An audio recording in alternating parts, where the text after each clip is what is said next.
Damas y caballeros, muy buenos días. La Comisión Económica para América Latina y el Caribe, CEPAL, y el Gobierno peruano a través del Centro Nacional de Planeamiento Estratégico, CEPLAN, le da la más cordial bienvenida a la 15ª Conferencia de Ministros y Jefes de Planificación de América Latina y el Caribe. Planificar integrando actores, presupuesto y enfoques para el desarrollo sostenible. Saludamos en la mesa principal al presidente del Poder Judicial del Perú, Duberly Rodríguez, al señor Javier Abugataz, presidente del Consejo Directivo del Centro Nacional de Planeamiento Estratégico, CEPLAN, al señor Raúl García Buchaca, secretario ejecutivo adjunto para la Administración y Análisis de Programas de la Comisión Económica para América Latina y el Caribe, CEPAL. Saludamos también a Cielo Morales, directora del Instituto Latinoamericano y del Caribe de Planificación Económica y Social, ILPES. Asimismo, al señor Miguel Ángel Moir, secretario de Planificación y Programación de la Presidencia de Guatemala, y al señor Andrés Mideros, secretario nacional de Planificación y Desarrollo del Ecuador. Para las palabras de bienvenida a esta conferencia, invitamos al señor Javier Abugataz Fatule, presidente del CEPLAN, para recibir esta conferencia. Buenos días a todos. Es un placer tenerlos aquí y darles la bienvenida, y para nosotros es un gusto poder tener esta reunión aquí en Perú. El tener entre nosotros también al presidente del Poder Judicial es una señal de eso, de qué cosa es y cómo se hace el planeamiento, que creo que vamos a poder discutir en estos días. Es decir, es toda la sociedad y todo el Estado trabajando para condiciones que son muy difíciles. Conversábamos con la ministra de Costa Rica, la difícil situación que tienen nuestros países ante cosas como los extremos del cambio climático. Perú quizá puede servir de referencia porque tenemos Amazonía, Andes, costa y océano, que no lo vemos mucho, pero estos efectos vienen del océano y de nuestra capacidad. Hablábamos ahora sobre ciencia y tecnología, de nuestra capacidad para entender esto y poder prepararnos mejor. Creo que todo eso va a ser objeto de los 3 días que tenemos. Lamentablemente, como ya lo hemos visto, o sea, nuestros ministros, de un cambio, la presidenta del Consejo de Ministros envió a CEPAL sus disculpas por no poder estar acá, pero creo que todos los ministros, los viceministros nuestros que están aquí y los representantes de otros, hay representantes del Congreso también presentes, les damos la más cordial bienvenida a Perú y esperamos que estos 3 días sean lo mejor. Entonces, muy bienvenidos todos y podemos empezar. Gracias.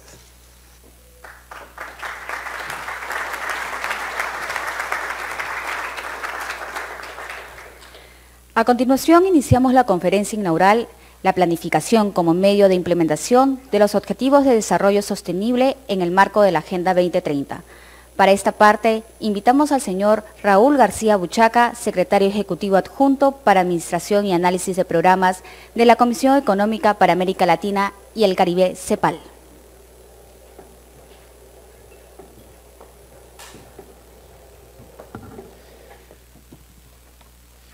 Bueno, muy buenos días a todas y a todas.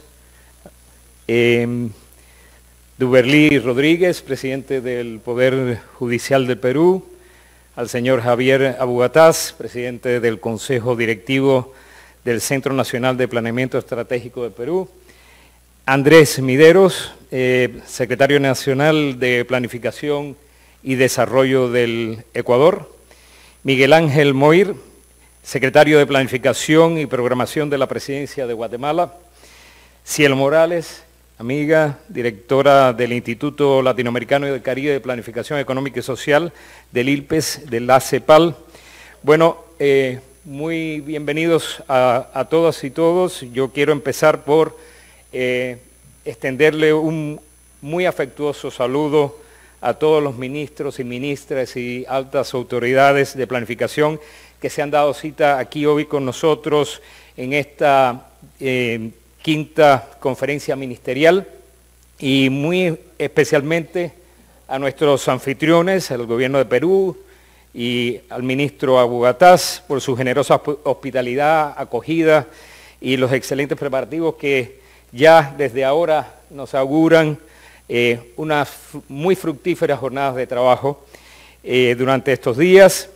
Quiero también presentarles los saludos y las excusas en nombre de nuestra secretaria ejecutiva, la señora Alicia Bárcena, quien no ha podido acompañarnos como ella hubiese querido en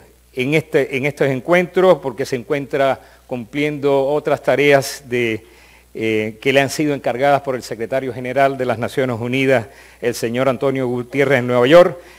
Y para comenzar quisiera referirme a la planificación como uno de los medios de implementación de la Agenda 2030 y de los Objetivos de Desarrollo Sostenible, que es una de las áreas en que la CEPAL, y a través del ILPE, pero no solamente a través del ILPE, sino también a través de las divisiones sustantivas,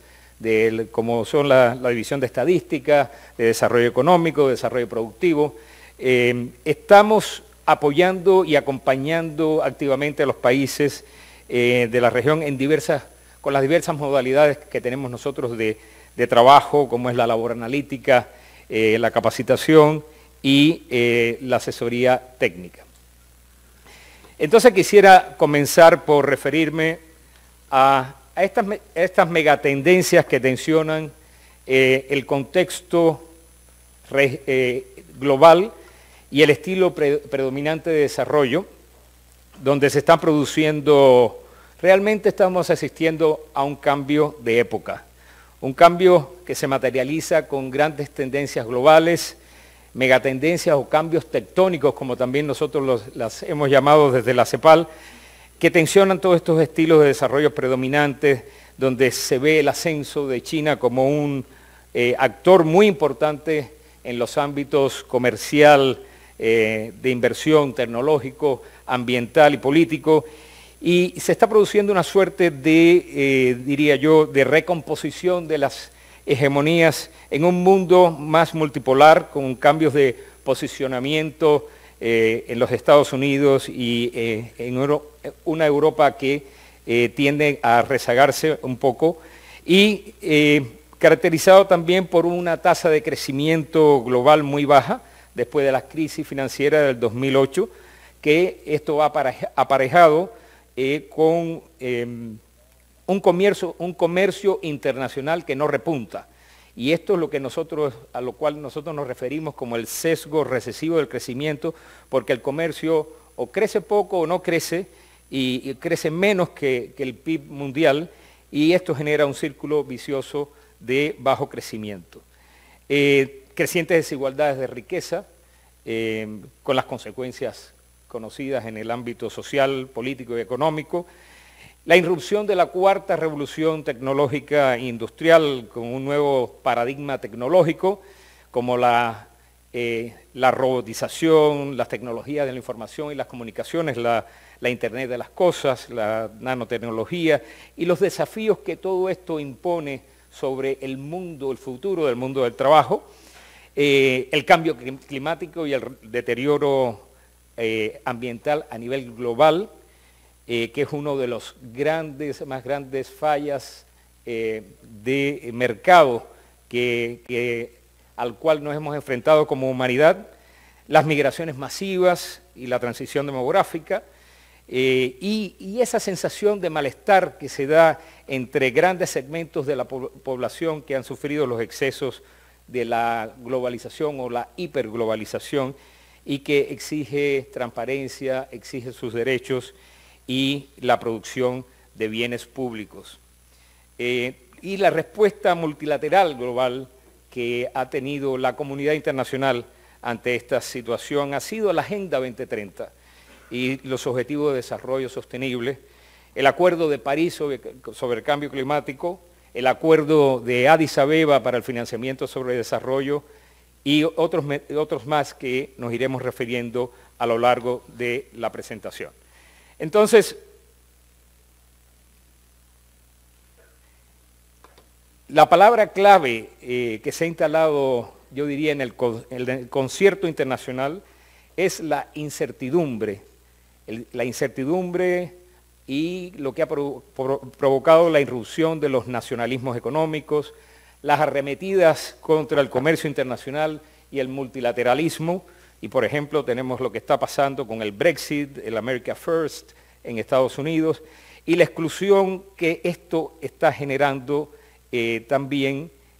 o que promete o que amenaza con generar en los países de ingresos medios, que constituyen la gran mayoría de los países de nuestra región,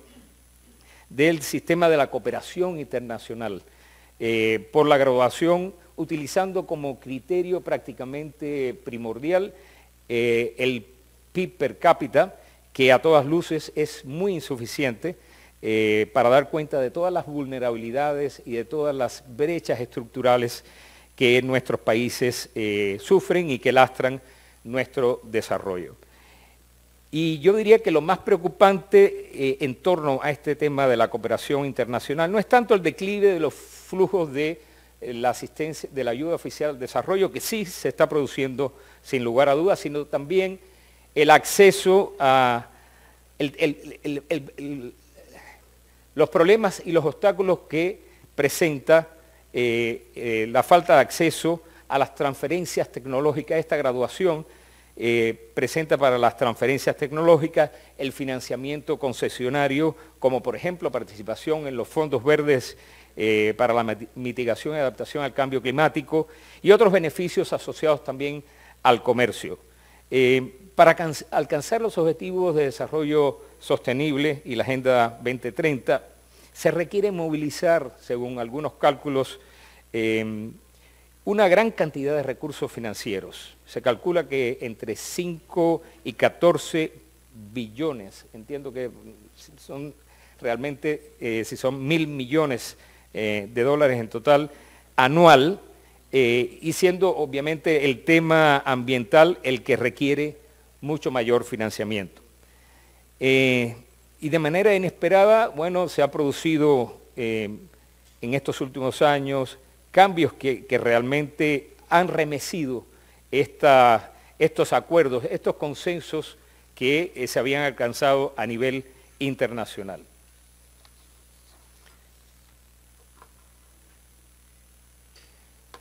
América Latina y el Caribe, en este contexto global, se enfrenta también con un contexto propio regional, con debilidades coyunturales, pero también con grandes obstáculos estructurales, que veremos con más profundidad a continuación, pero que se refieren, como ustedes ven ahí, a los bajos niveles de crecimiento, las estructuras económicas reprimarizadas, la baja inversión en inversión y desarrollo, la persistencia de la pobreza y de las desigualdades cruzadas, las brechas de género, la acelerada transición demográfica en nuestras sociedades, la gran vulnerabilidad ante el cambio climático, la marcada desigualdad territorial entre los países y al interior de los países, que es un tema muy importante para la planificación. Y si bien tenemos una gran abundancia de recursos naturales, hemos sido bendecidos por eso, aún arrastramos serias deficiencias en los temas de gobernanza de los recursos naturales y en la brecha de la infraestructura, que se convierte realmente en un cuello de botella para un progreso más dinámico. América Latina, en 2007, el PIB de América Latina y el Caribe crecerá un 1.1% en promedio. Esto viene a ser una noticia relativamente satisfactoria, porque esto se produce luego de 2 años consecutivos de contracción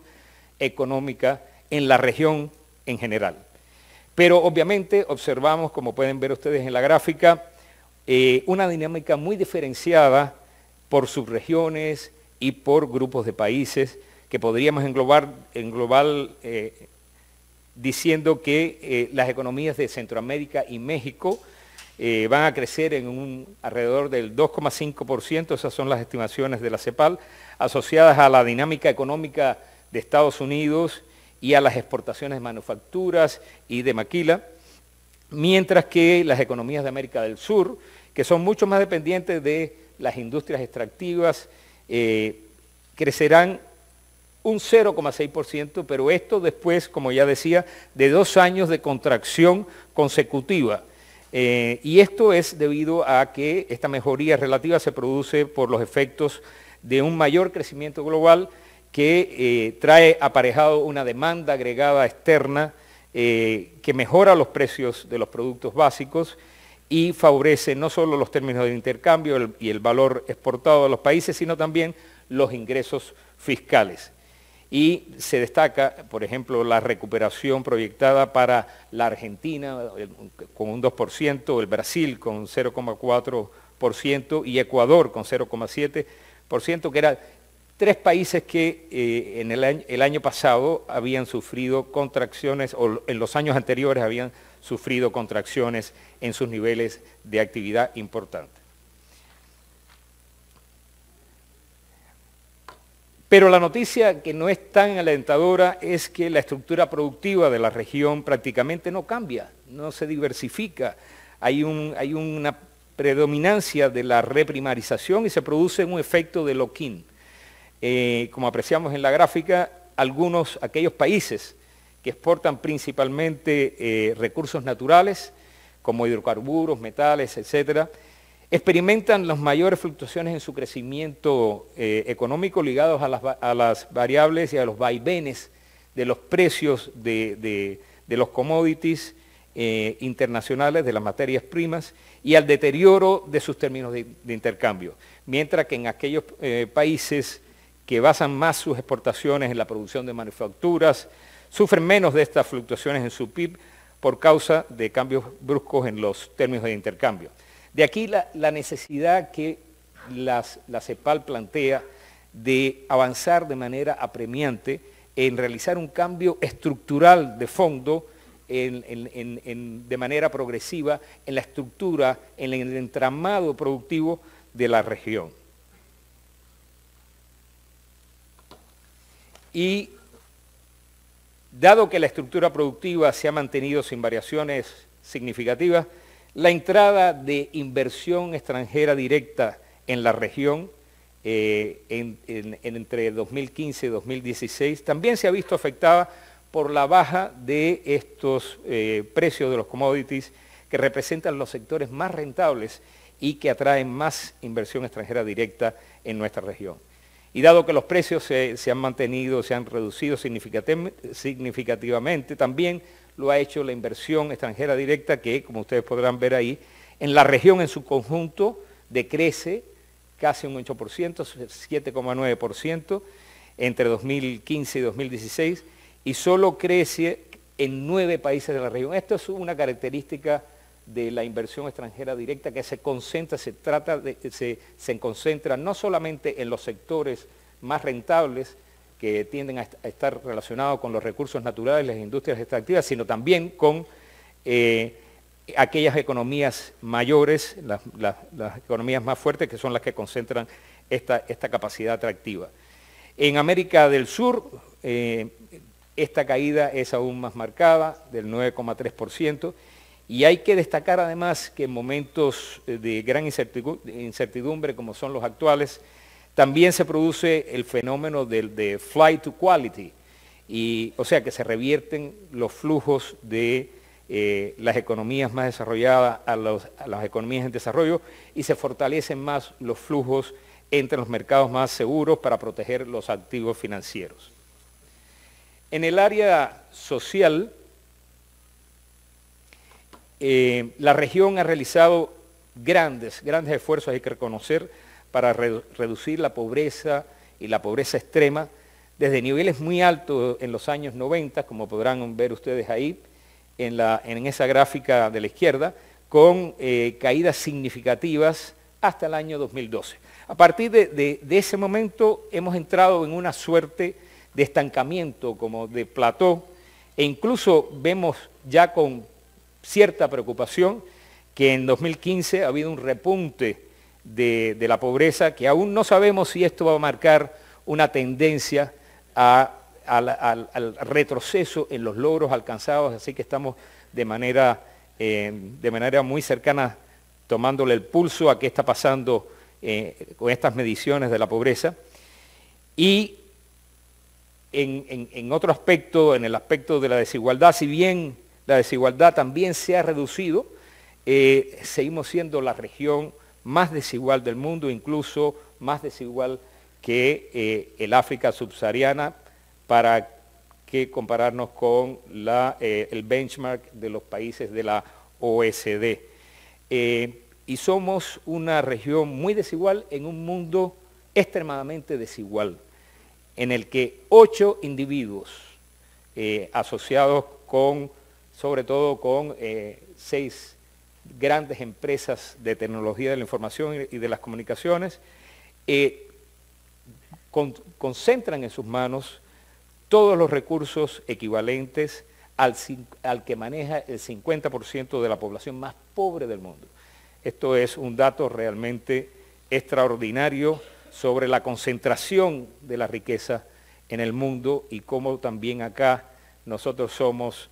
desiguales entre los más desiguales entre los desiguales. También en el área social, vemos que con mucha preocupación que las mujeres siguen siendo muy sobrerepresentadas en los quintiles más pobres de menores ingresos, en algunos casos incluso llegan a representar el 40%,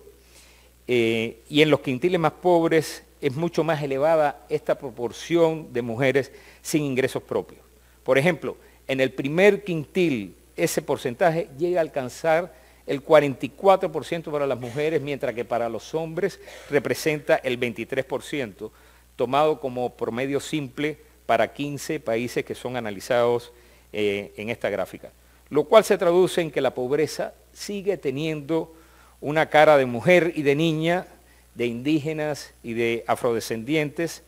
procedentes principalmente de zonas rurales. Y nosotros estamos viniendo desde La Habana, donde celebramos la 56 mesa directiva de la Conferencia Regional de la Mujer, el 40 aniversario de la primera conferencia que se celebró en 1977, y allí se reconocieron los grandes avances en materia de igualdad de género que se han logrado a través de estos más de 40 años, pero aún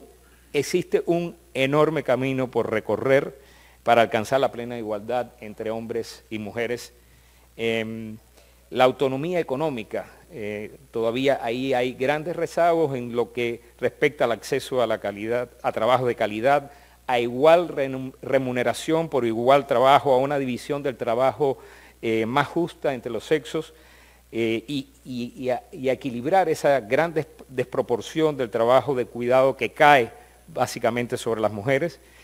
En términos de autonomía física, bueno, vemos los escandalosos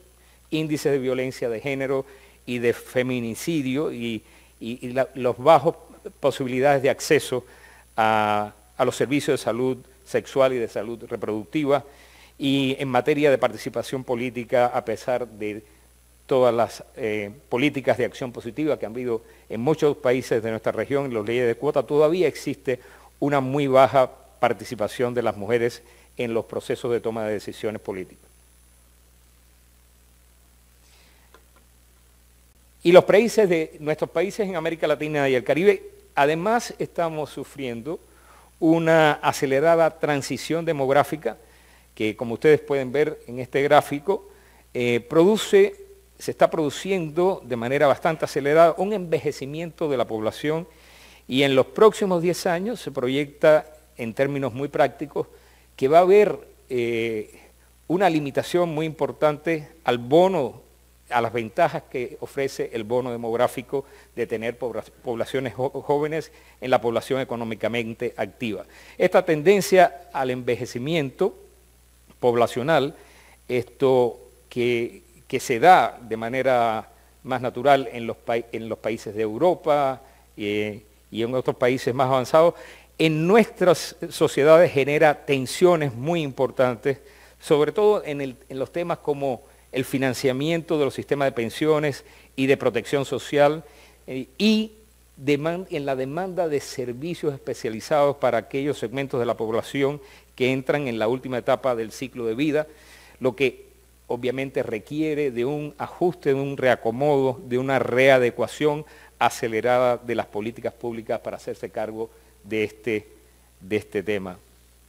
de manera urgente. Desde ahora, y de ahí la importancia de la planificación y la mirada de largo plazo para empezar a tomar las medidas, las acciones desde ahora mismo. En temas en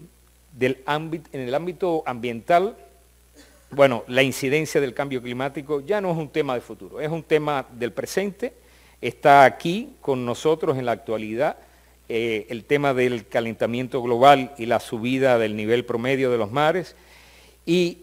se da una paradoja de que América Latina y el Caribe, sin ser la región que más haya contribuido a la acumulación de los gases de efecto invernadero y al calentamiento global, es una de las regiones más vulnerables al cambio climático. Como ustedes podrán ver ahí en estas gráficas, se hace una proyección de cómo la subida del nivel de los mares va a afectar las zonas costeras y sobre todo las ciudades importantes en las zonas costeras de manera muy, muy importante. Y estamos viendo ya desde ahora mismo un aumento de la incidencia y de la potencia de los eventos extremos con efectos devastadores que se han visto dramáticamente ejemplificados en el caso del Caribe recientemente con el paso de los huracanes en esta temporada ciclónica que ha afectado a todo el Caribe, pero de manera muy especial a Antigua y Barbuda, a Dominica, a Puerto Rico también, a Cuba, y que de hecho está incluso generando ya refugiados climáticos. Y esto se ha visto de manera muy, muy, muy práctica con el llamado que ha hecho y la visita que hizo el secretario general de las Naciones Unidas, Antonio Guterres, este fin de semana, tanto a Antigua y Barbuda como a Dominica, para llamar la atención de la comunidad internacional sobre lo que está pasando allí, pero no solamente para solicitar la ayuda internacional para la reconstrucción, sino para reforzar el compromiso y acelerar el compromiso y las acciones conjuntas para la mitigación y la adaptación al cambio climático, y con el compromiso y los acuerdos internacionales como el Acuerdo de París sobre cambio climático.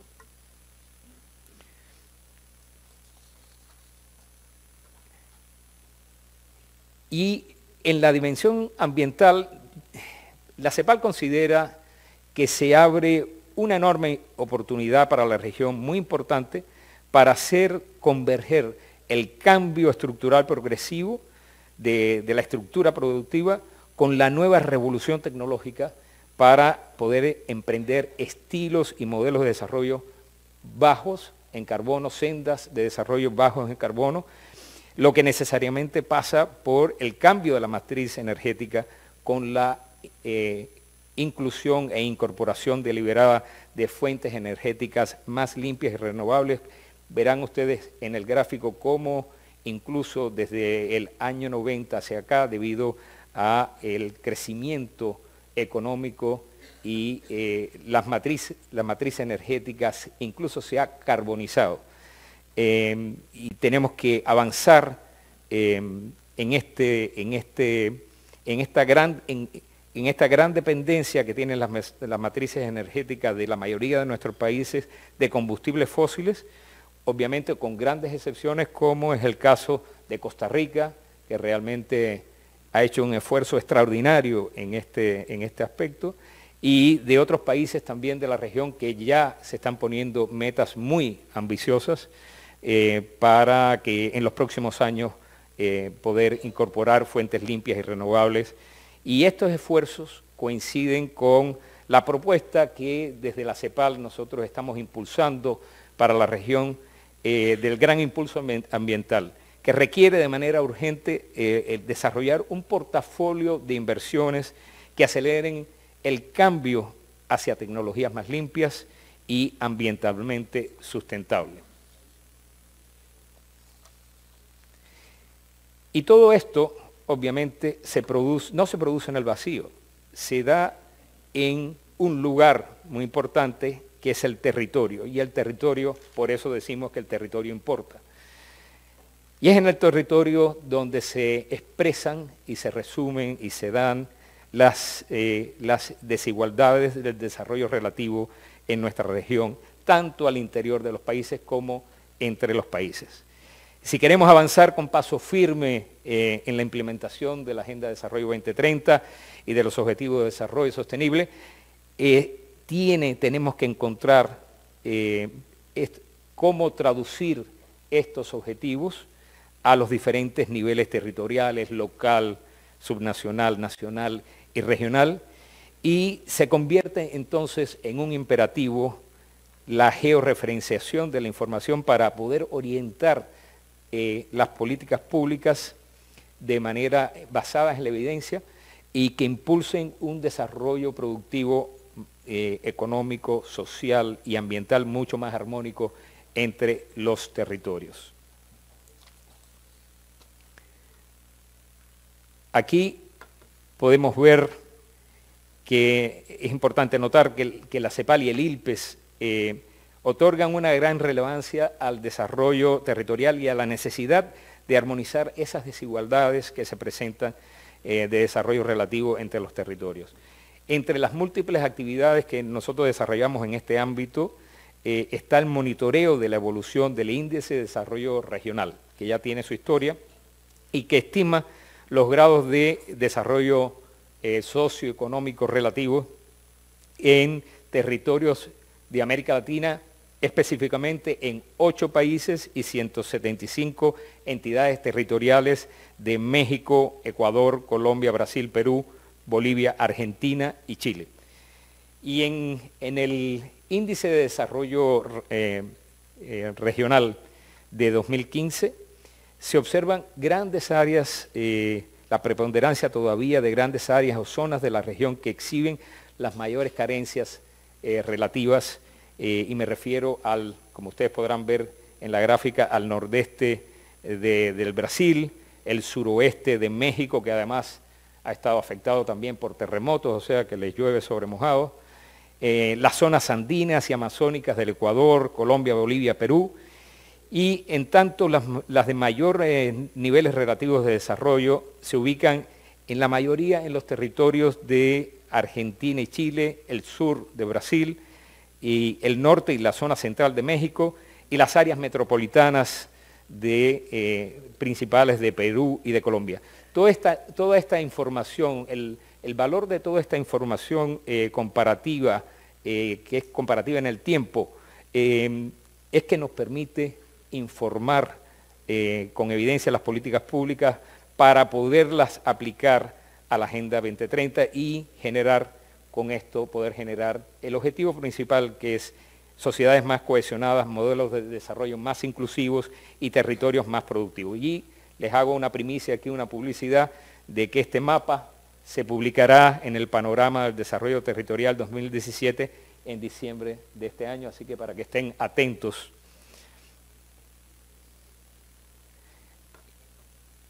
Y como podemos ver acá, la región es una región que tiene una gran abundancia de recursos naturales. Su explotación, sin embargo, su explotación sostenible ha estado vinculada a conflictos sociales y ambientales y a la inadecuada distribución de las rentas que se obtiene de estos recursos naturales. Es impresionante ver cómo América Latina y el Caribe tiene el 33% de las aguas dulces, de la megadiversidad, el 35%, 52% de la producción agrícola, el 66% de las reservas de litio, 47% de cobre, etc. Pero se requiere realmente una mejor gobernanza de los recursos naturales, y esto quiere decir un mayor acceso, un mejor aprovechamiento de todos y todas, y una distribución de las rentas de manera más equitativa entre los territorios que poseen estos recursos naturales y el resto de los territorios, porque muchas veces lo que se da es una concentración de esta riqueza que se extrae de los recursos naturales en algunos centros metropolitanos importantes, para así, de esta forma, evitar los conflictos sociales asociados a la explotación de los recursos naturales que casi ninguno de nuestros países, sobre todo los países de América del Sur, están exentos de estos conflictos. Así que se requiere de capacidades fortalecidas en las instituciones del Estado para regular y hacer cumplir los estándares ambientales y así pensar en mejorar los sistemas tributarios, la gestión de la propiedad, de los recursos y de sus rentas, para que llegue a todos los ciudadanos y ciudadanas a través de bienes públicos fundamentales. Esto también se relaciona mucho con esta propuesta del gran impulso ambiental de la CEPAL. Y así es como llegamos a la reacción de la comunidad internacional ante todas estas tensiones que se han ido acumulando tanto a nivel global como a nivel regional, como hemos visto, y esta reacción ha sido el consenso, un consenso en torno a los 17 Objetivos de Desarrollo Sostenible, con sus 169 metas, 231 indicadores, y bajo la premisa de que no se puede dejar a nadie atrás, y con la igualdad en el centro de desarrollo, poniendo la mirada de la igualdad en el centro del desarrollo. Es realmente un cambio civilizatorio que, a diferencia de los objetivos del milenio, que tenían una visión más de norte a sur y que eran un poco más holgados para la realidad de América Latina y el Caribe, esto es un compromiso universal. Son objetivos que son indivisibles y que requieren de la cooperación multilateral para poderlos lograr y de un sistema internacional abierto y estable para poder alcanzar esta gran transformación civilizatoria. En el caso de América Latina y el Caribe, nuestros países, ustedes, se han dado, después de un largo proceso negociador, la creación del Foro de Desarrollo Sostenible de los países de América Latina y el Caribe, cuya primera sesión se dio en México en abril de este año y que realmente fue todo un éxito. Es un foro que se vincula con el foro global, el High Level Political Forum, el foro político de alto nivel en Nueva York, y que en el caso de América Latina y el Caribe fue creado bajo los auspicios de la CEPAL. La CEPAL ofrece sus servicios de secretaría técnica y pone en el centro a los gobiernos. Los gobiernos están en el driving seat de esta nueva institucionalidad regional, y además donde la CEPAL y los órganos subsidiarios de la Comisión tributan y ponen sus esfuerzos y sus capacidades en función de la Agenda 2030 de desarrollo. Ahí ustedes podrán ver esos círculos rojos que son los órganos subsidiarios de la CEPAL. Menciono algunos: la Conferencia de Estadística de las Américas, la Conferencia de Desarrollo Social, el mismo CRP, este CRP, que es uno de los órganos muy importantes para el tema del seguimiento y de la medición de los objetivos, el logro de los objetivos de desarrollo sostenible. También es una plataforma multiactor donde se produce también la interacción entre las agencias, fondos y programas de las Naciones Unidas. Participan también los bancos de desarrollo, las entidades financieras internacionales, todas las secretarías técnicas y esquemas de integración de la región y subregionales, y donde además se produce una interacción entre pares, se produce el aprendizaje entre pares y el seguimiento al avance a los avances que se van dando en el logro, en el camino hacia el logro de estos objetivos. Aquí este foro también sirve de preparación para la presentación de los informes nacionales voluntarios que en el foro político de alto nivel en Nueva York, que de hecho yo creo que nuestra región es una de las regiones que ha tenido una mayor participación de manera voluntaria en estos foros, en estos informes voluntarios. En el 2016 tuvimos 3 países que de manera voluntaria presentaron sus informes. En el 2017, 11 países, y en el 2018 vamos a tener por lo menos 8 países más, algunos presentando por segunda vez sus informes nacionales voluntarios.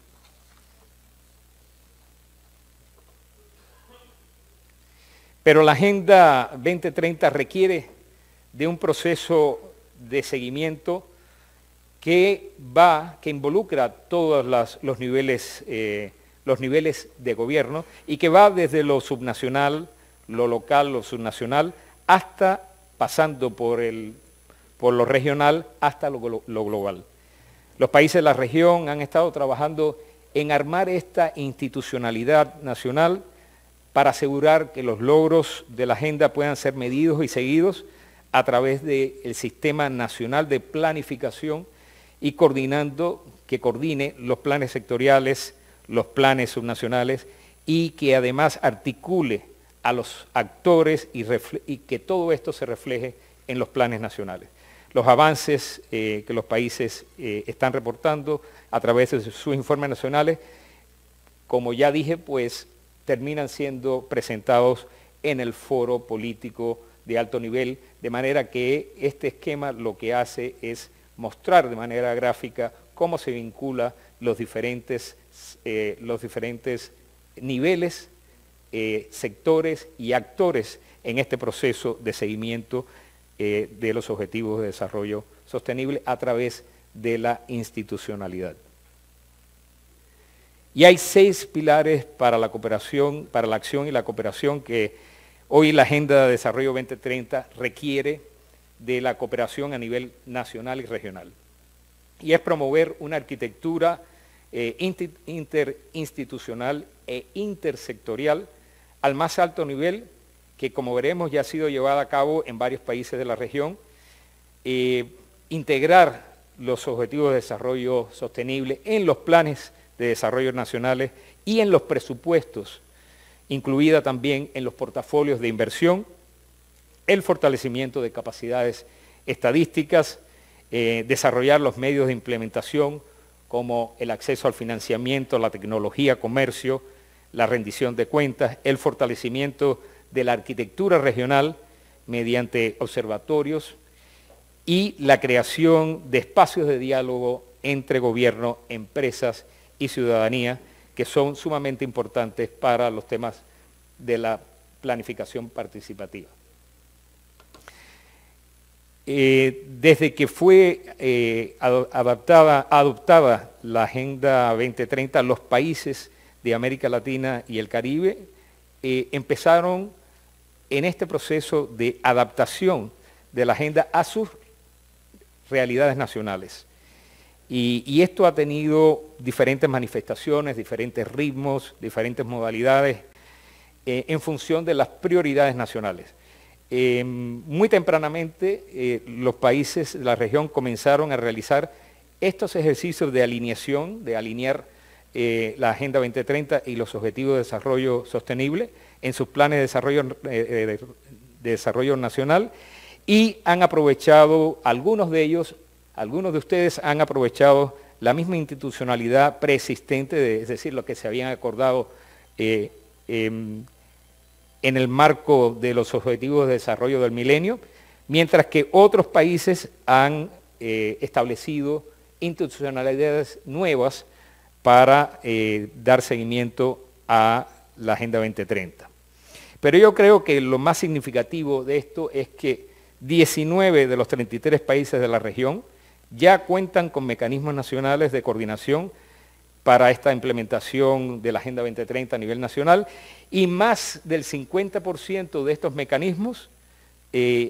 están bajo la tutela o bajo la responsabilidad de las secretarías técnicas que están encargadas de coordinar a los sectores, a convocar a los actores y a definir las estrategias y alianzas para el logro de los objetivos de desarrollo sostenible. Así que de manera que la región con esto está demostrando que la planificación es realmente un medio de implementación de la Agenda 2030. De ello se desprende que la planificación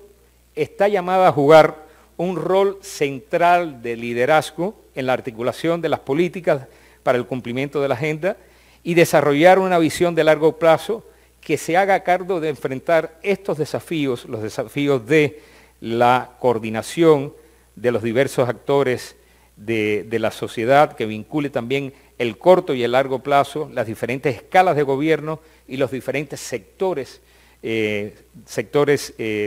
económicos y sociales, a los diversos actores de la sociedad civil, el sector privado y otros sectores como los sectores académicos, y que coordine la implementación para hacerla más efectiva y eficiente y reflejarla en el presupuesto y la inversión e informar las políticas públicas con evidencias y datos. O sea que todo ello apunta a responder a que los planes de desarrollo sostenible, los objetivos de desarrollo sostenible se puedan traducir en objetivos nacionales de desarrollo que respondan al contexto particular y específico de cada realidad nacional y territorial.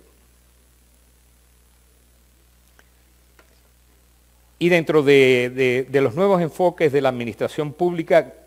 ha ganado mucho terreno el gobierno abierto como una nueva forma de hacer gestión pública. Y el gobierno abierto sirve para el fortalecimiento de los sistemas democráticos, el incremento de la confianza de la ciudadanía, que muchas veces se ha visto muy afectada,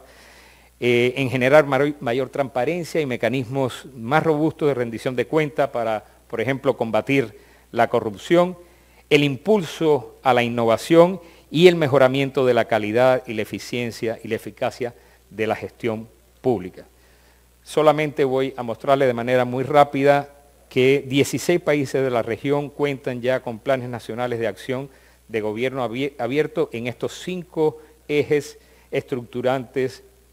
estratégicos de la Alianza para el Gobierno Abierto, y que enfrentamos enormes desafíos en la medición y el seguimiento de la Agenda 2030 y de los Objetivos de Desarrollo Sostenible. Solamente para ejemplificar 5 de los Objetivos de Desarrollo Sostenible, en ellos existe la posibilidad real de producir el 50% de sus indicadores. Pero para el resto, o sea, para los 12 Objetivos de Desarrollo restantes, se debe hacer un esfuerzo muy grande, extraordinario, para mejorar la información, de manera que podamos producir sus indicadores y la información y la evidencia necesaria para su seguimiento. Y ello nos lleva, por tanto, a destacar la vital importancia de fortalecer los sistemas nacionales estadísticos y los ecosistemas de datos para el seguimiento de los objetivos de desarrollo sostenible, robustecer el rol de los institutos y sistemas nacionales, vincular los censos de población, encuestas y registros administrativos y de datos no tradicionales, desagregar los datos con perspectiva de género, de etnia y de grupos etarios, mejorar las herramientas de georreferenciación y aprovechar las ventajas de los grandes datos, Big Data, y todo ello con el fin de generar políticas públicas basadas en la evidencia estadística y en los datos, de forma de dotar a los planes nacionales de un desarrollo de mayor credibilidad y de mayor eficacia.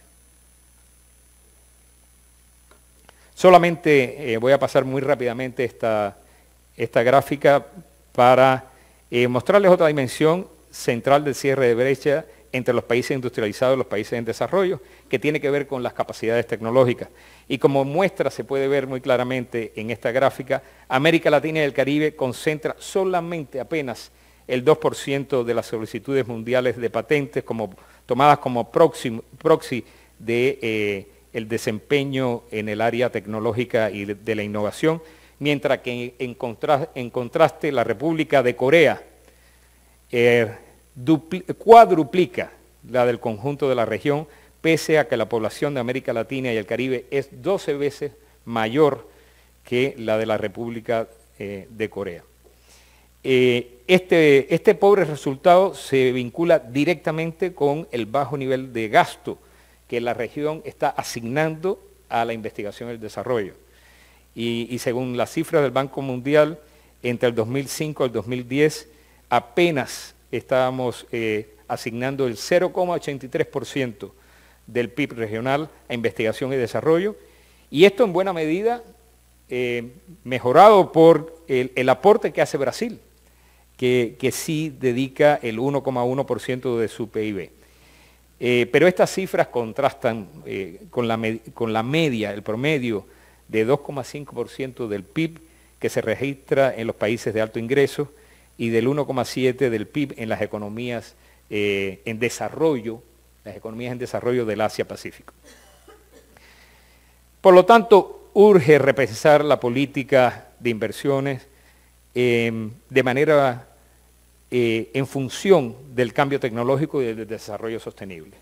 Y ante los problemas que enfrenta la región, como por ejemplo la alta tasa de urbanización de la población, bueno, tenemos que ir hacia soluciones que tengan en cuenta las ciudades inteligentes y resilientes ante la crisis ambiental y energética, los smart grids y el cambio de la matriz energética con la incorporación de fuentes de energía renovables y bajas en carbono, ante el envejecimiento, la salud digital, por ejemplo, ante la baja productividad y el rol de las pymes, el tema de fortalecer la innovación y la nueva industrialización. Y una pregunta que todos nos hacemos es, ¿y con qué recursos contamos para poder enfrentar todos estos grandes retos? Bueno, en promedio, yo diría que la carga tributaria de América Latina y el Caribe es baja. Se recauda en promedio un 22,8% del PIB, comparado con más del 34% promedio en los países de la OCDE. Pero además, la estructura tributaria de la región sigue siendo una estructura regresiva, o sea, que en pocas palabras estamos recaudando poco y estamos recaudando mal. Sin embargo, es muy evidente que, como ustedes podrán ver en la parte derecha del gráfico, que la evasión y la elusión constituyen uno de los principales puntos más débiles de los sistemas tributarios de la región. Y sobre la base de los pocos estudios más recientes que se disponen, la CEPAL ha estimado que a través de la evasión y la elusión están saliendo de la región una suma total de 340.000 millones de dólares en el 2015, el equivalente al 6,7% del PIB regional, lo cual nos lleva evidentemente a concluir que efectivamente sí existen los recursos para financiar los objetivos de desarrollo sostenible, si controlamos la evasión, la elusión, entre otros aspectos, y lo que es más importante, sin la necesidad de sacrificar la inversión, que es el puente entre el corto y el largo plazo, y mucho menos sacrificar el gasto social, como parece ser desafortunadamente la tendencia que se ha venido dando en los últimos 3 años en la región, donde el gasto social ha disminuido en promedio un 0,6%. En síntesis, y a manera de reflexión de cierre, La Agenda 2030 nos brinda enormes oportunidades, especialmente para generar fortalezas en el Estado, para que se replantee su relacionamiento con distintos actores del desarrollo, para poner en relevancia la importancia de la planificación como un ejercicio técnico y político, que debe enfrentar nuevos desafíos para articular las dimensiones de tiempo, espacio y actores del desarrollo sostenible, y de la necesidad de recuperar el valor de lo público. Y para ello el Estado tiene que asumir un rol de liderazgo en la gestión pública de calidad, participativa y transparente. Y que el Estado debe contribuir, sin lugar a dudas, a maximizar el crecimiento económico, pero siempre asegurando que este crecimiento sea más justo, inclusivo y sostenible. Y con esto yo termino mi exposición. Creo que me he tomado demasiado tiempo, pero quiero sí dejarlos con esta frase de que la planificación es un espacio de convergencia para la construcción de un mejor futuro con igualdad y sostenibilidad. Muchísimas gracias a todos por su paciencia.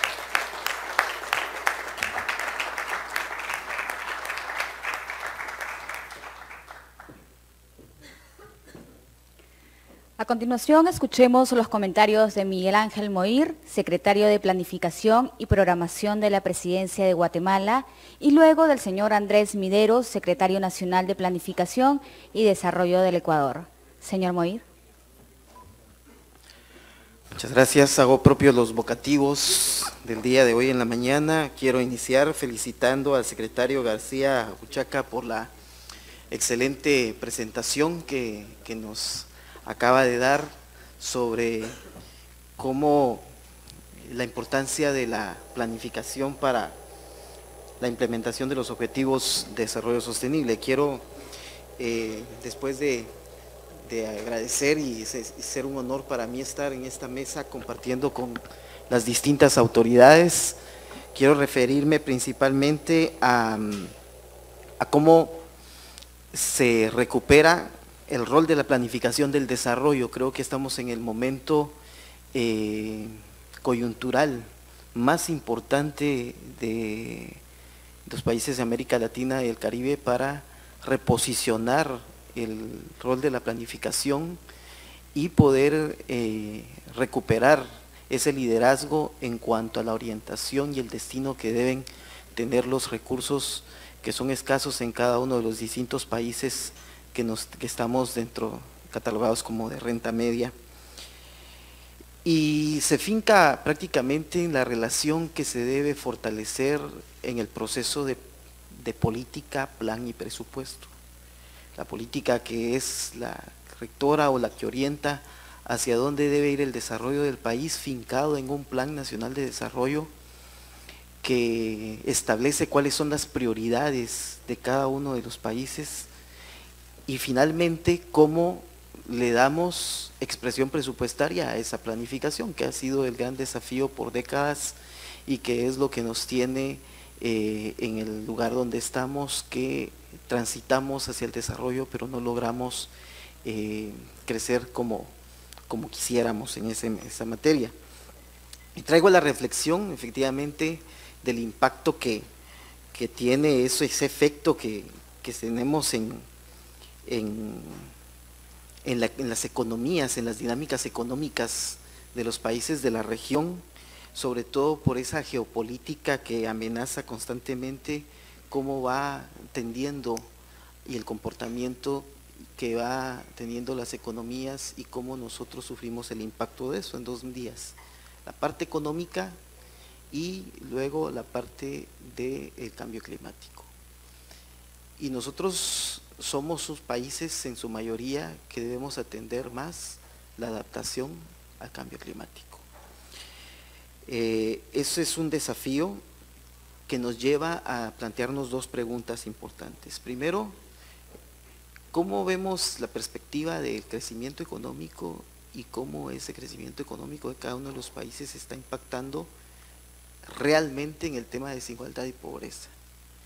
Si bien tenemos crecimientos sostenidos o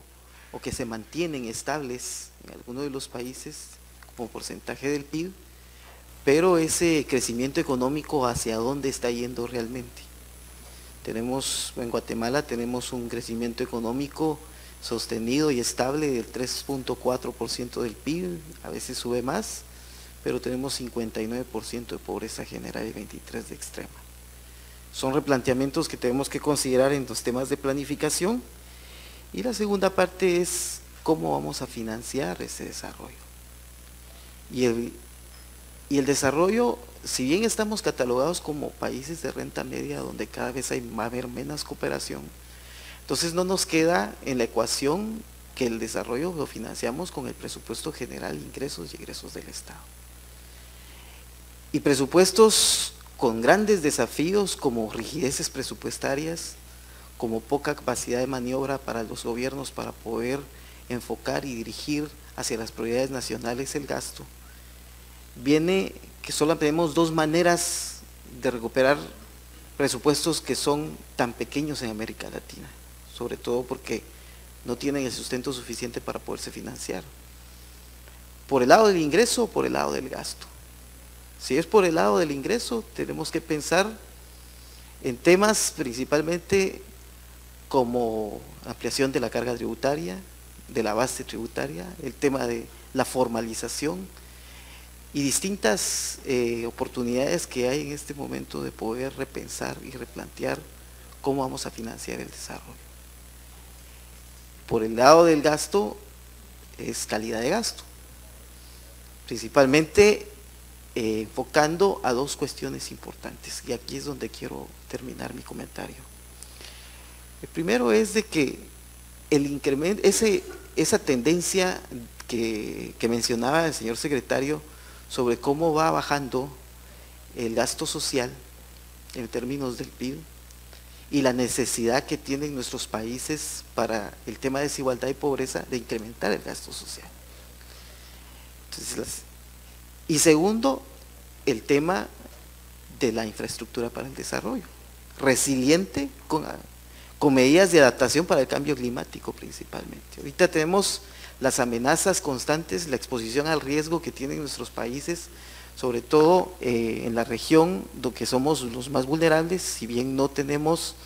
somos causantes del cambio climático, pero sí sufrimos el efecto, con los recursos naturales que tenemos que cuidar para poder recuperarnos y esa infraestructura que debemos hacerla de mejor manera con capacidad de recuperación. Dos cosas, gasto social, inversión pública, para poder empezar a cambiar el rostro a ello. Y con eso entonces vamos a volver a la pregunta, ¿cómo vamos a financiar el desarrollo? En la medida que la planificación recupere su rol y posicionemos en la agenda política de cada uno de nuestros países la importancia de decir lo que vamos a hacer lo que dijimos que íbamos a hacer, y luego verificar y evaluar y medir lo que dijimos que íbamos a hacer. Y en ese sentido, el desafío del seguimiento y evaluación, más de la mitad de los indicadores de la Agenda de Objetivos de Desarrollo Sostenible están concentradas en temas ambientales. Y la falta de capacidad que tenemos en la región para generar estadísticos importantes para poderlo medir, lo único que puedo decirles de nuestra experiencia, que ha sido aprender, es que debemos definir nuestros propios mecanismos de medición, saber establecer nuestras propias líneas basales, establecer y poner en el corazón de la planificación cuáles son las prioridades, lo que no es negociable e es impostergable, y sobre esa base trazar la ruta de país y de desarrollo hacia donde debemos poner la plata y garantizar que esa planificación tenga expresión presupuestaria y no dejar de financiar nunca los temas que van en el esfuerzo de disminuir la pobreza y la desigualdad de los países. Agradezco nuevamente la oportunidad que se me da de estar en este panel, en este foro, y nuestra sincera felicitación, secretario, por esa exposición, y quedamos a las órdenes de ustedes para poder seguir conversando de estos temas tan interesantes que juntos creo que podemos construir una región lo suficientemente fuerte en el futuro para poder ser competitivos y eficientes principalmente empezando por nosotros mismos. Muchas gracias.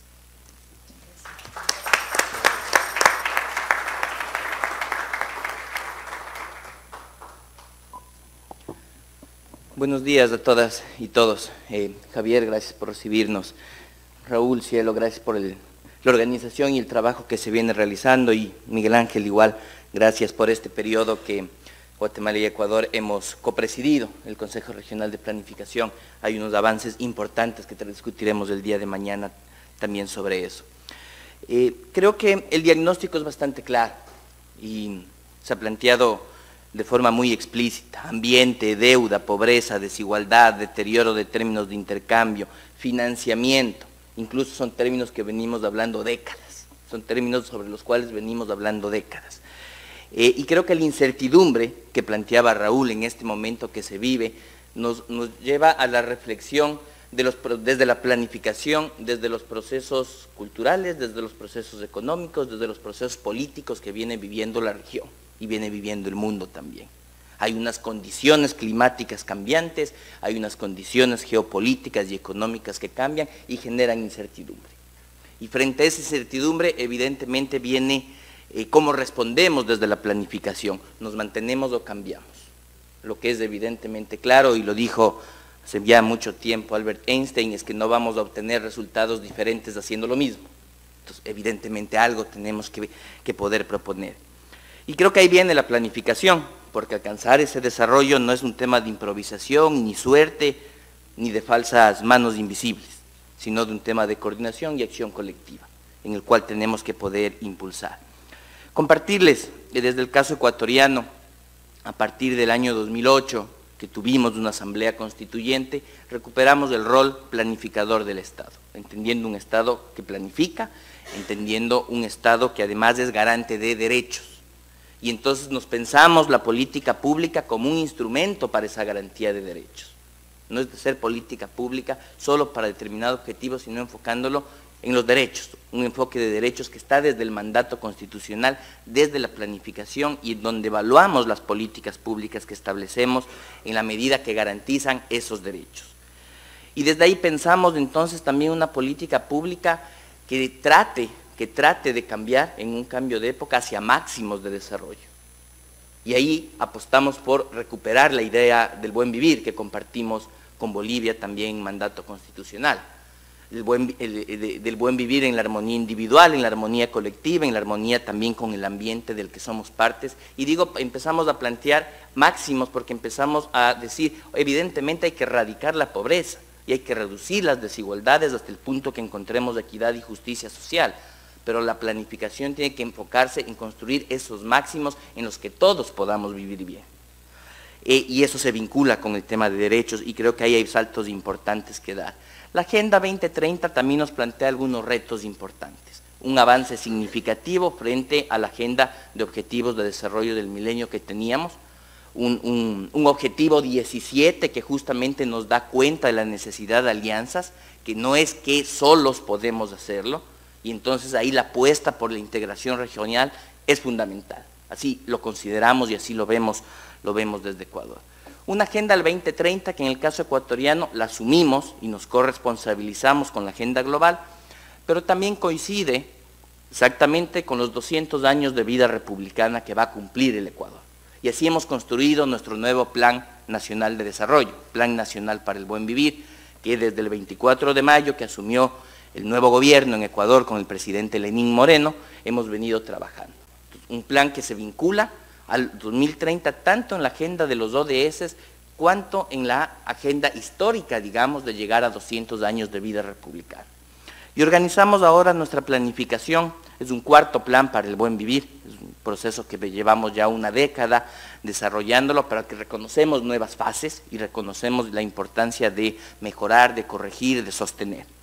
Hemos organizado este plan en 3 grandes ejes. El primer eje nos habla de derechos para todos durante toda la vida y reconocemos los derechos individuales, los derechos colectivos, el Estado plurinacional e intercultural, las diversidades y los derechos de la naturaleza que también Ecuador recoge en su Constitución. Y se vincula fácilmente con los objetivos de desarrollo sustentable. El segundo eje de nuestro plan establece la economía al servicio de la sociedad.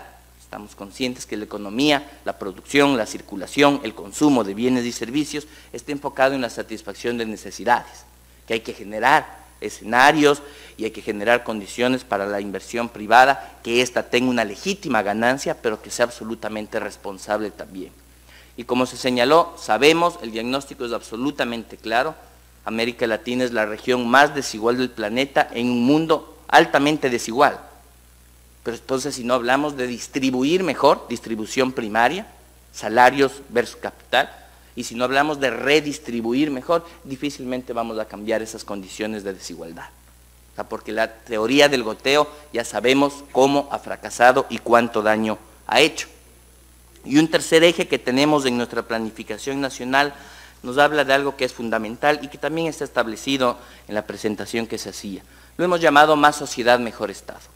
Estamos convencidos que esa larga discusión sobre Estado, mercado y sociedad y sobre el tamaño del Estado se resuelve básicamente en tener un Estado que sea mejor, porque el tamaño depende de los derechos que se quiera garantizar. Si la salud y la educación son privadas, requiere un Estado menor. Si la salud y la educación son un derecho y por ende deben ser públicas, requiere un Estado más grande. Lo importante es que sea mejor, que sea eficiente, que preste servicios de calidad y calidez. Pero el factor fundamental lo vemos en el tema de más sociedad, de mayor participación ciudadana, de mayor vinculación con la toma de decisiones y que es un proceso que hay que construir.